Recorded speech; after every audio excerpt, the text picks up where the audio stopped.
어제 늦게까지 김장하시고 주일 예배 나오시느라고 아주 고단하실 텐데 반갑습니다. 우리 서로서로 반갑습니다. 인사하면서 반갑습니다. 잘 나오셨습니다. 지난 시간에 우리는 부신에 순종한 마태를 살펴보았습니다. 오늘은 자신의 잘못을 깨달아 하나님의 참된 일꾼이 된 마가 요한의 삶을 살펴보기를 원합니다. 그 마가 요한의 삶을 통해 우리도 그처럼 본받기를 원하면서 말씀을 들어주고자 합니다. 마가는 예루살렘에 부유한 내인의 가정에서 태어났습니다. 이름의 뜻은 빅주이다. 본래 유대식 이름은 요한이지만 마가라는 로마식 이름으로 더 잘 알려져 있죠.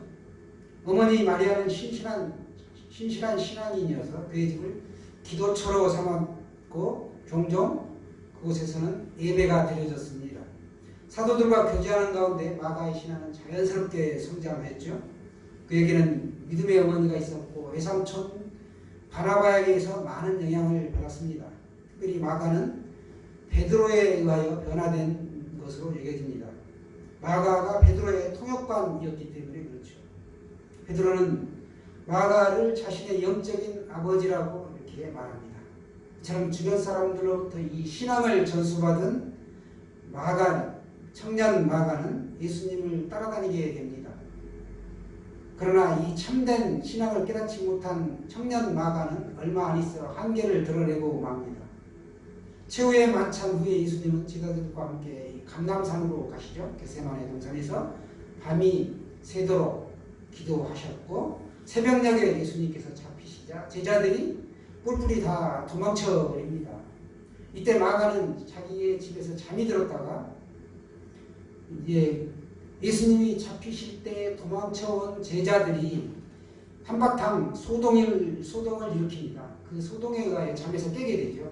그리고 급히 덮고 있던 그 배 혼니부를 두르게 되는데 몸에 아무것도 걸치지 않는 채로 몸에다 혼니불만 걸치고 이제 그 무리들을 따라 나섭니다.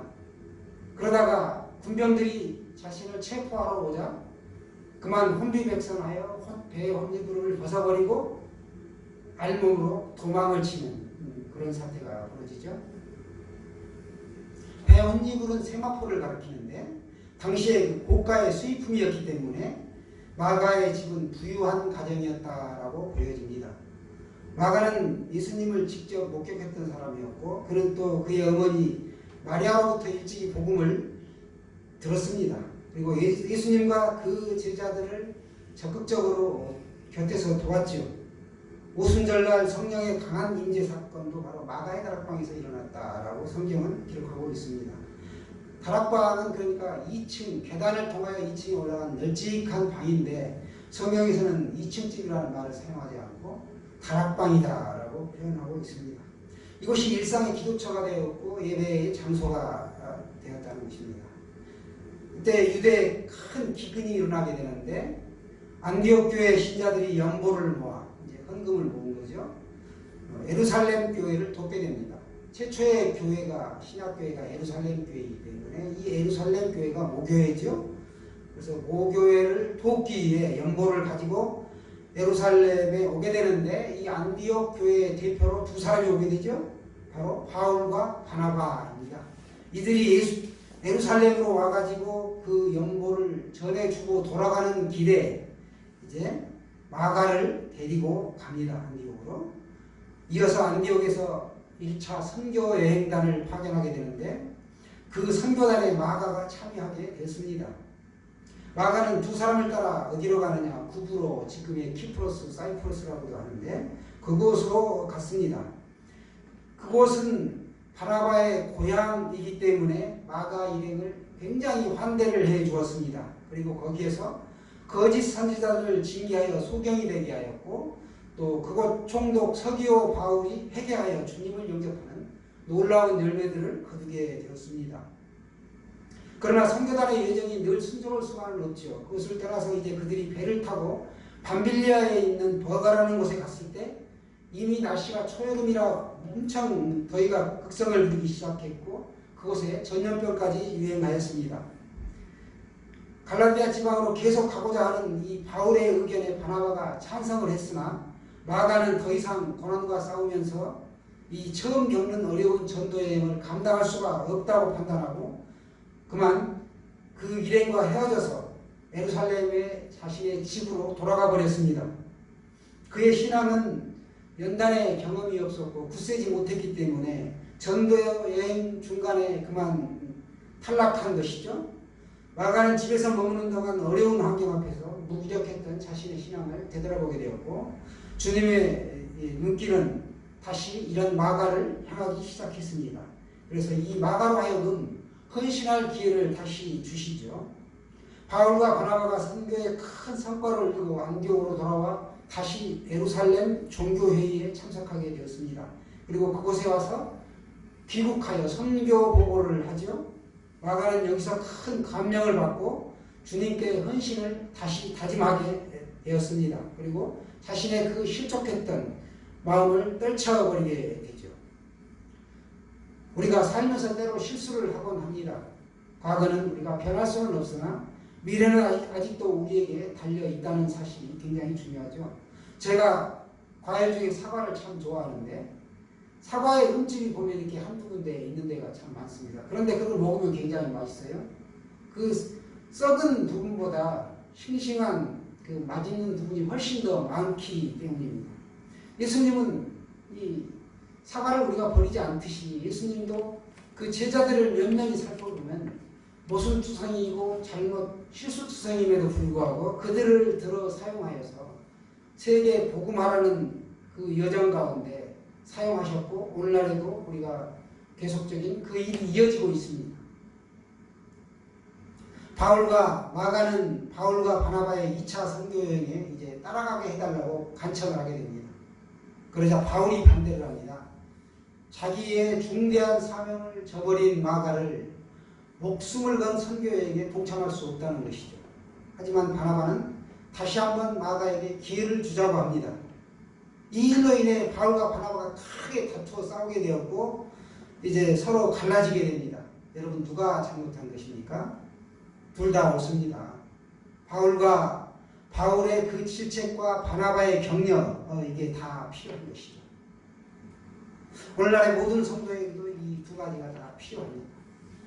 바울은 신라를 데리고 수리아와 길리기아 방면으로 떠났고 바나바는 다시 마가를 데리고 1차 여행지에 갔었던 구브로 자신의 고향으로 향하게 되었습니다.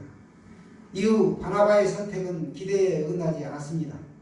바울 서신을 보면 그의 행적을 찾아볼 수가 있는데 마가는 결별 후에 한 10여 년 정도의 세월이 흐른 다음에 위대한 주님의 용사가 되어 바울이 로마의 감옥에 갇혀 있을 때 함께 갇혀 있었습니다. 또 골로새에 보낸 편지에서도 보면 바울은 마가가 자신에게 위로가 된다라고 말하였습니다. 마가는 복음 사역자로 완전히 회복된 것이죠. 외통수라고 들어보셨는지요? 장기를 두다 보면 궁이 왕이라고 하는데 이 궁이 한쪽으로 몰려서 어느 쪽으로도 움직일 수 없는 상태가 생깁니다. 즉 상대방의 공격을 받아 이 장군이 위협을 당했는데 전혀 움직일 수 없는 상태, 이게 이제 외통장군이라고 하는데요. 이때는 별 수 없이 항복을 해야 되죠. 사단도 이와 같이 우리 삶 속에서 우리로 하여금 외통장군을 부를 때가 있다는 것입니다. 사방을 살펴봐도 전혀 활로가 없는 절망적인 상황을 사단은 아주 잘 만들어냅니다. 그러면 우리가 백기를 들고 항복해야 할까요? 그렇지 않죠? 설사 사탄이 우리에게 외통장군을 불렀다 할지라도 피할 곳이 있다는 것입니다.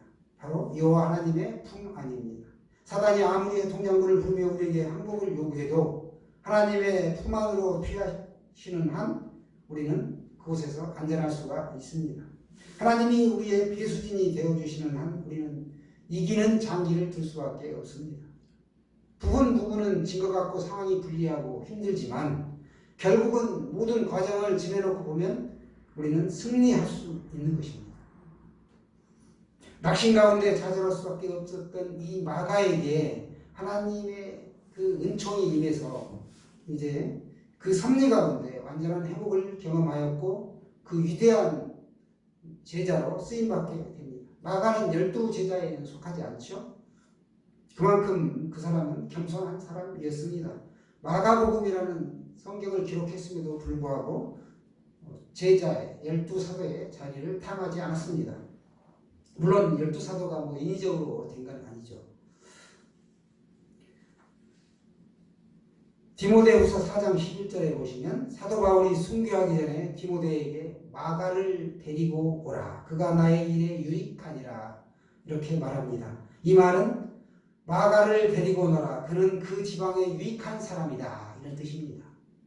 한때 절친했던 이 바나바와 헤어질 정도로 마가 때문에 극심하게 다퉜지만 이제는 마가를 데려오라는 것입니다. 그가 완전히 세워진 사람이기 때문에 그런 것이죠. 마가의 재능과 신앙은 성령에 의해 더욱더 크게 자랐고 마침내 제2복음서로 마가복음을 우리에게 남겨주었습니다. 이 마가복음은 언제 쓰여졌느냐? 네로 황제가 통치하고 있을 때 로마에서 기록이 되었습니다.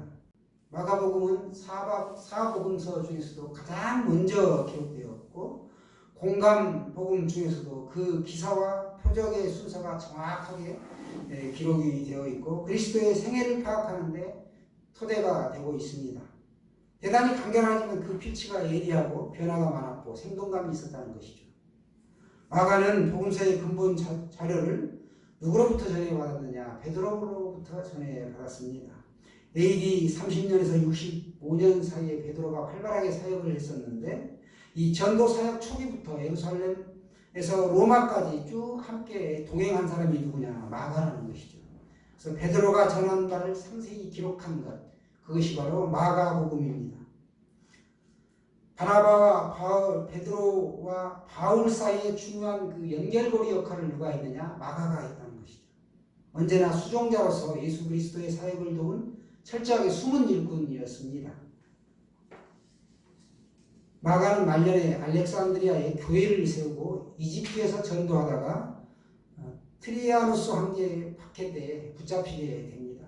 그래서 줄에 매인 채로 이렇게 끌려다니며 고초를 당하다가 불 속에 던져져 순교당하였다라고 전해집니다. 그 마가는 이 겁쟁이의 모습을 당당하게 떨쳐버리고 위대한 신앙의 인물로 남게 되었는데 하나님의 은혜이죠. 이처럼 마가가 실수를 딛고 일어나 훌륭한 복음 전역자가 될 수 있었던 것은 조카의 허물을 덮어주는 바나바의 따뜻한 사랑과 바울의 질책 그리고 어머니의 흔들리지 않는 신앙력이 있었다 하는 것입니다. 우리가 교회에서도 이렇게 생각하다 보면 다 눈에 보이죠? 아, 이 사람은 이 부분만 조금 절제하면 너무 좋겠다. 또 이분은 이 점이 또 눈에 두드러진다. 이런 것들이 보이는데 우리가 그분을 무턱대고 질책하면 큰 다툼이 일어나게 되고 시험받아 교회를 떠나게 되죠. 그렇기 때문에 지혜 가운데 지혜롭게 잘 해야 될 줄로 믿습니다. 사랑을 베풀고 격려한다는 건 내가 싫어하는 사람이 어느 집단에 가든지 있습니다. 반드시. 나 저 사람 보기 싫어서 교회 안 갈 거야. 삼부예배 갈 거야. 또 아니면 다른 교회로 이렇게 떠나는 사람들의 얘기를 들어보면 교회 안에서 다 같은 하나님의 자녀인데 왜 시험이 들고 교회를 떠나게 되고 교회를 욕하고 그러는지 정말 알 수 없습니다. 그 부분이 참 미스테리죠. 그런데 어떻게 보면 그게 바로 사단의 그 전략에 놀아난 꼴이라는 것이죠. 사단은 우리가 변화되어서 하나님의 자녀로 신분이 의인으로 변화되었지만 옛날에 과거의 그 습성을 가지고 계속 끌어잡아 당깁니다. 우리가 일을 하다 보면 이건 분명히 말씀에 입에대는 것이다. 안 해야 되겠다 하는데도 옛날에 그 과거의 습성이 나를 글로 끌어가게 합니다. 바로 그게 우리가 의인이면서도 죄의 속성이 그대로 살아남아 있다는 반증입니다. 그렇게 우리가 늘 예배하고 기도하고 찬송하고 말씀 봐야 되는 이유가 그거죠. 사단에게 붙잡히지 않기 위하여, 깨어있기 위하여, 말씀에 순종하기 위하여 우리가 말씀 듣고 예배 자리에 나오고 하는 것이죠.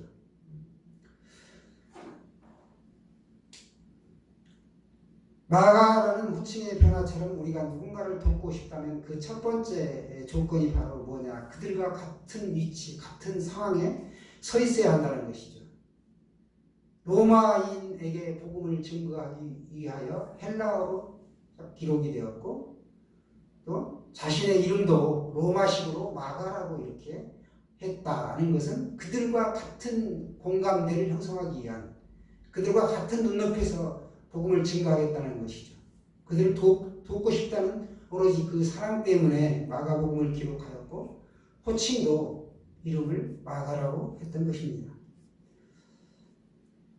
단지 그들과 하나가 되어 그리스도의 사랑을 전하고자 한 것, 이게 이제 가장 그 마가복음에서 핵심이 되는 요인입니다. 사랑하는 여러분, 우리가 지난 잘못과 죄에는 극복될 수가 있습니다. 회개하여 하나님의 은혜로우신 품 안으로 돌아오기를 원합니다. 우리가 살다 보면 정말 예기치 못한 시험과 환난과 풍파가 있지만 우리가 그 고난을 피할 수 있는 길은 없습니다. 고난을 극복하고 이기는 길은 있지만 고난을 피할 수는 없죠. 고난을 넉넉히 이기려면 말씀에 붙어 있어야 되고 예배의 자리를 사모해야 되고 그런 것이죠. 역대급으로 질병이 보이지 않는 바이러스가 지금 익산 땅에도 계속해서 이렇게 나오다 보니까 오늘 또 거리 조정이 들어간다고 합니다. 그럼 우리가 바이러스 때문에 예배가 무너지고 두려워 떨 것이냐, 이 고난과 환난과 핍박이 온다 해도 믿음을 지킬 것이냐, 그건 굉장히 중요한 문제죠.